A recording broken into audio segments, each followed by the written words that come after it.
நம் கைமின் பண்பான வணக்கம். நான் திவாக பேசுகிறேன். நான் இன்று பேசப்போகும் தலைப்பு உற்ற உறவாகையும் அறத்தின் வழியே நிற்போம் பற்றி பார்ப்போம். ராமருக்கும் சீதைக்கும் இனிமையா கல்யாணம் நடந்து முடிஞ்சோடனே ஒருவரை ஒருவர் நல்லா ஒழுக்கமா வாழ்றாங்க. ராமர் சீதைத்தை நம்ம ஒருவரை ஒருவர் புரிந்து கொண்டு வாழணும், நம்ம அப்படி வாழ்ந்து காட்டுவோம் அப்படின்னு சொல்லி அறத்தின் வழியே அவங்க வாழ்றாங்க. தசரத மன்னரோட மனைவி கைகை எனக்கு 2 வரம் வேணும், கொடுப்பீங்களான்னு சொல்லி தசரத மன்னர்கிட்ட கேட்குறாங்க. தசரத மன்னர் உடனே நீ எந்த வரமா இருந்தாலும் கேளு, நான் உனக்கு தரேன் அப்படின்னு சொல்றாரு. உடனே சரின்னு சொல்லிட்டு உடனே கைகை முதல் வரம் பரதன் ஆட்சி செய்யணும் அப்படின்னு சொல்றாங்க.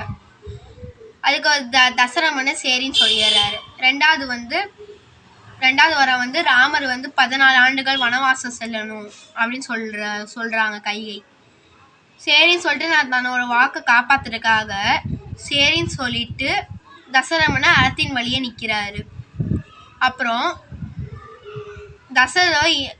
தசரதரோட மனைவி கோசலையும் அப்புறம் சுமித்திரைட்டையும் போயிட்டு ராமர் 14 ஆண்டுகள் வனவாசம் செல்ல போறாரு அப்படின்னு சொன்னோடனே இது கட்டளை இட்டிருக்காரு.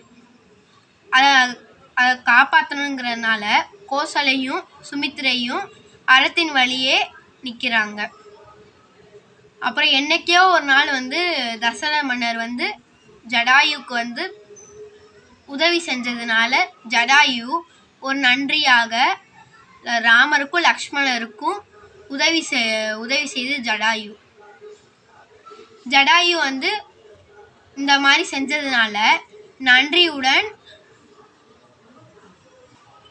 நீர்க்கடன் செய்து அறத்தின் வழி நின்றாரு. அப்புறம் சுக்ரீவன் ஒரு நாள் யாகம் நடத்தும் போது ராமர் அங்கே போகாம இது லக்ஷ்மணரை மட்டும் அங்கே அமுச்சு வைக்கிறாரு. யாராவது ஒருத்தங்க போகணும்னு சொல்லிட்டு லக்ஷ்மணரை மட்டும் அமுச்சு விடுறாரு. அறத்தின் வழியே நிற்கிறாரு ராமர். நம்ம எப்பயுமே நம்ம அறத்தின் வழி தான் நிற்கணும்.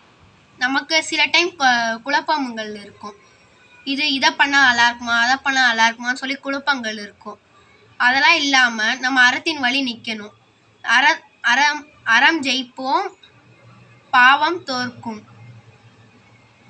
நன்றி, வணக்கம். ஸ்ரீராமருக்கு ஜெய், ஸ்ரீ ஸ்வீதா பிராட்டிக்கு ஜெய். வணக்கம்.